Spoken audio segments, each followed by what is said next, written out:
그 가지가 연하여지고 잎사귀를 내면 여름이 가까운 줄 아나니 이와 같이 너희가 이런 일이 일어날 것을 보거든 인자가 가까이 곧 문 앞에 이른 줄 알라. 아멘.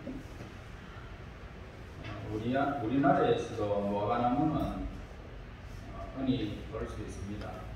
그렇지만 팔레스타인에도 가을철이 되면 무화과나무의 잎사귀가 낙엽이 되어서 떨어지게 됩니다.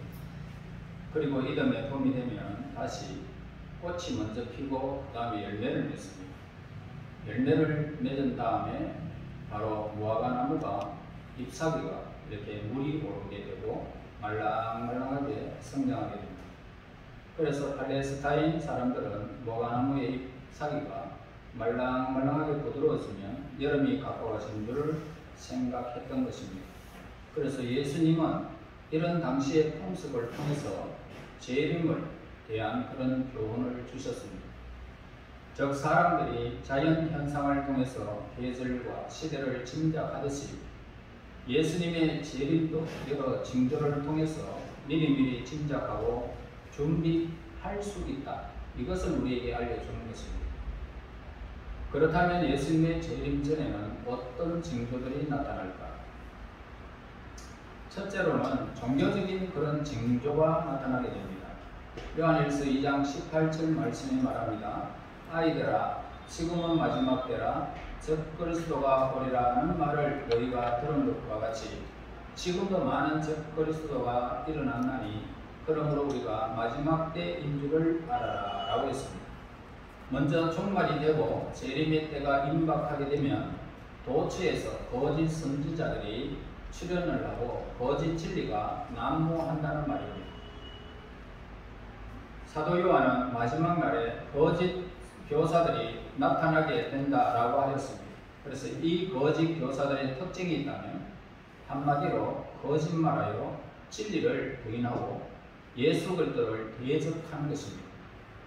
예수님 이후에 오늘날까지 인류 역사 가운데 많은 이단들과 거짓 교사들이 출현했습니다. 하지만 종말에는 이런 거짓 교사들이 대대적으로 출현한다는 것입니다. 거짓말쟁이가 온 누리에 그냥 가득하다는 그런 뜻입니다. 그래서 복음의 진리를 부인하게 만들고 특별히 예수님의 십자가 구속 사역을 왜곡하는 그런 일들이 나타나는 것입니다. 심한 경우에는 자칭 예수다 라고 하는 이단들도 많이 나타나고 있는 것입니다. 우리는 이런 현상들을 주변에서 너무나도 쉽게 볼 수가 있었습니다. 이런 종말의 때에 성도는 더욱 깨어 겸손하면서 굳게 오늘 우리의 진리를 굳게 잡고 믿음 위에 살아가야 할 것입니다. 말세에 나타나는 이 종교적 징조 가운데 하나가 있다면 배교사가 늘어난다는 것입니다. 사도 바울은 데살로니가 교인들을 향해서 말세에는 배도하는 일이 많이 발생한다라고 했습니다. 다시 말해서 교회 생활을 접어버린다는 것입니다.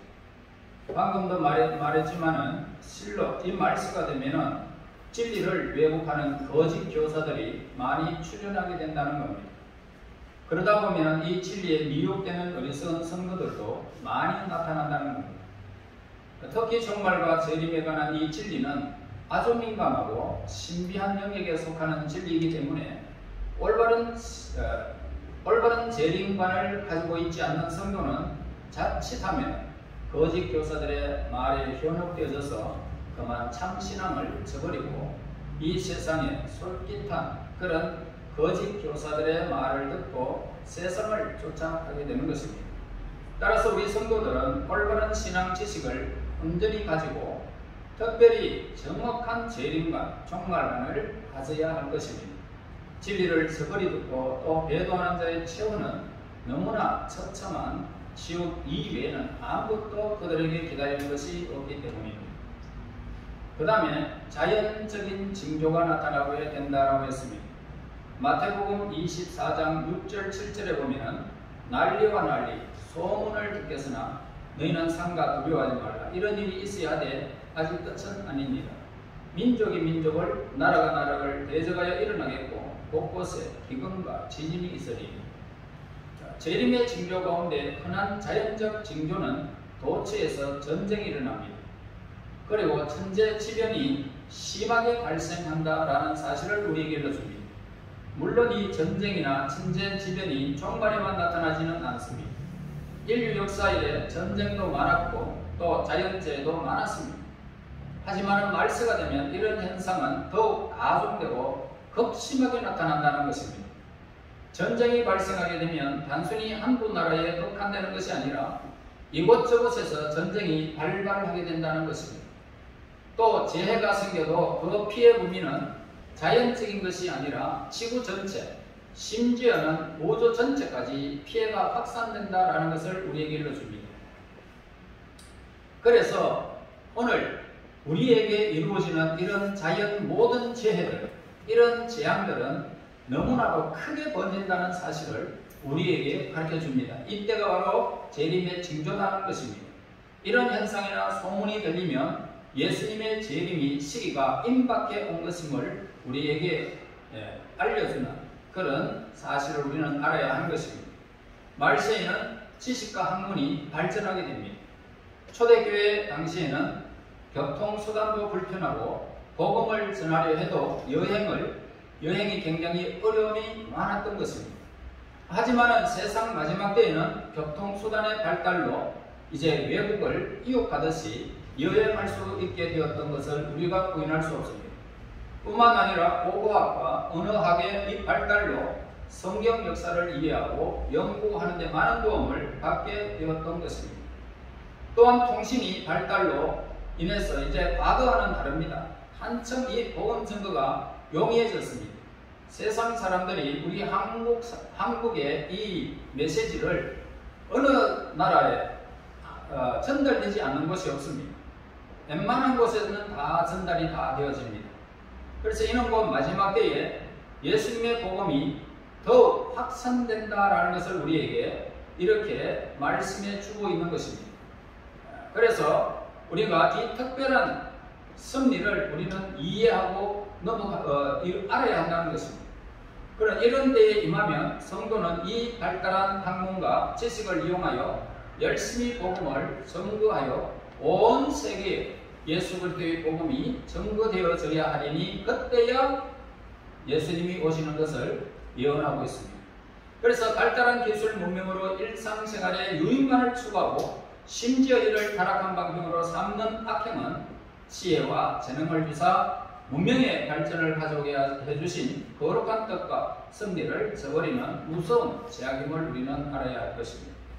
이렇게 모든 세계가 이제 한 생활권으로 접어들고 있는데 이것이 바로 복음의 확산을 우리에게 말해주는 것입니다. 누구든지 다 이 복음을 받아들이지 않는 사람들이 없다는 것입니다. 다 들려진다는 거죠. 그렇지만 받아들이는 사람이 있고 받아들이지 않는 사람이 있습니다.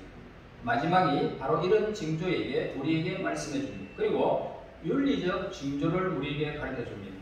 마태복음 24장 12절에 불법이 성함으로 많은 사람의 사랑이 식어지리라 라고 했습니다.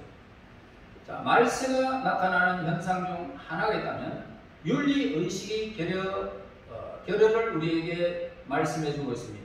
그러니까 말세가 되면 인간 사회의 모든 질서가 무너지고 사랑이 식어진다는 겁니다. 가정에서는 부모에 대한 공경도 형제 간의 우애도 사라진다는 겁니다. 그래서 자식이 부모를 죽이는 사례가 생겨나게 됩니다. 또한 이웃, 가정, 가계 현상이 생겨나게 됩니다. 남의 아내를 치해버리고 남의 남편과 부끄럼 없이 함께 한다는 겁니다. 돈이 인간의 가치 척도가 되어서 돈으로 사람을 사기도 하고 팔기도 하고 죽이기도 하고 그렇게 하는 것입니다. 자, 이기주의와 물질 숭배 사상이 만연하게 된다라는 것을 우리에게 가르쳐 줍니다. 바울은 디모데에게 종말에 나타날 19가지의 부도덕에 세세하게 지적을 하고 있는데 디모데후서 3장 2절에서 5절에 그렇게 세세하게 기록하고 있는 것을 보게 됩니다. 행여 오늘 우리들의 삶 가운데 이런 무서운 부도덕에 자리하고 있는지 오늘 우리는 살펴보면서 이 시간을 한번 돌이켜보는 그런 시간이 되어야 할 것입니다. 그 다음에 마지막으로 말세에는 불법이 성행한다라고 합니다. 문제는 뭐냐면 사람들이 이 불법을 사랑한다는 점입니다. 불법을 사랑한다는 거죠. 물론 과거에도 불법은 있었습니다. 하지만 과거의 불법이 부득이하고 마지못해 환경에서 발생하게 된다면 말세에는 불법이 좋아서 범죄한다는 겁니다. 불법이 너무 좋다는 겁니다. 예를 들면 과거에는 가난해서 남의 것을 훔쳤다면 말세에는 필요가 없으면서도 남의 것을 빼앗아버린다는 것입니다. 그 자체가 너무 좋고 남의 것을 절도할 때의 그 짜릿함을 느끼면서 스스로 자행을 하게 한다는 것입니다. 말하자면 불법이 좋고 제약이 사랑스러워서 불의를 행하는 것이 말세의 무슨 특징임을 우리에게 가르쳐 주고 있습니다. 이런 죄악은 마귀의 영을 받지 않고서는 도무지 불가능한 일입니다. 이런 방법으로 사탄은 마지막까지 발부둥을 치면서 한 사람이라도 더 지옥 백성으로 만들기 위한 그런 수단일 뿐입니다. 이런 때가 오면 필시 예수님의 재림이 이제 임박했다라는 것을 여러분 깨달아야 할 것입니다. 예수님의 재림을 암시하는 징조와 현상들은 다양하게 성경에서 기록하고 있습니다. 그리고 오늘날 우리는 도처에서 재림의 징조들을 수없이 나타남을 우리는 보게 됩니다. 이렇게 재림이 임박한 때에 우리는 어떤 모습으로 이 세상을 살아가야 할까? 이걸 우리가 알아야 합니다. 하나님께서 기록한 우리가 요한계시록을 보면 천사가 대접을 덮어버리면 지구의 3분의 1이 그렇게 재앙을 당하는 것을 보게 됩니다. 별들이 무수히 떨어지는 모습을 보게 됩니다. 이와 같이 오늘 이 재앙들이 말세에 나타나는 이 징조들을 낱낱이 성경은 기록을 하고 있습니다. 그대로 되어지는 것을 보면서 너무나 두려운 그런 사건을 저는 늘 경험하고 있습니다. 그러므로 우리가 성경에 돌아가서 하나님께서 원하시고 기록한 이 말씀들을 우리가 마음에 늘 새기면서 이렇게 말세에 나타나는 이 징조들을 우리가 무시해버리는 어리석은 자가 되지 말고 지혜로운 자가 되어져서 말씀 앞에서 우리의 삶을 늘 비추면서 살아가야 할 것입니다. 부도덕과 불법이 성행한 이 마지막 때에는 우리는 하나님의 계명을 가슴에 늘 새기면서 그 말씀대로 내 삶을 토대를 삼고 우리는 그 말씀 위에 서서 걸어갈 수 있는 믿음의 행진을 지속하여 예수님이 재림할 때에 칭찬받는 우리 모두가 되시기를 예수님 이름으로 축원합니다. 아멘. 하나님께 감사합니다. 하나님, 오늘도 이 말세에 대한 이 징조를 우리에게 허락해 주셨으니 감사합니다. 첫째의 기근이 나고 환난과 환난, 전쟁의 모든 위험들이 우리에게 도사리고 있고 수많은 모든 질병들이 또한 메뚜기 떼와 그 모든 이 환난의 때를 저희들이 경험하고 있습니다. 우리 아버지여, 저들에게 믿음을 주셔서 말씀에 굳게 서게 하시고 그 말씀을 따라 우리의 삶을 온전히 세워서 우리 하나님 말세에 온전히 우리 하나님의 그 영광스러운 자리에 이르는 그 순간까지 믿음의 행진을 지속할 수 있는 우리 모든 성도들이 되게 하옵소서. 예수님 이름으로 기도하옵나이다. 아멘. 440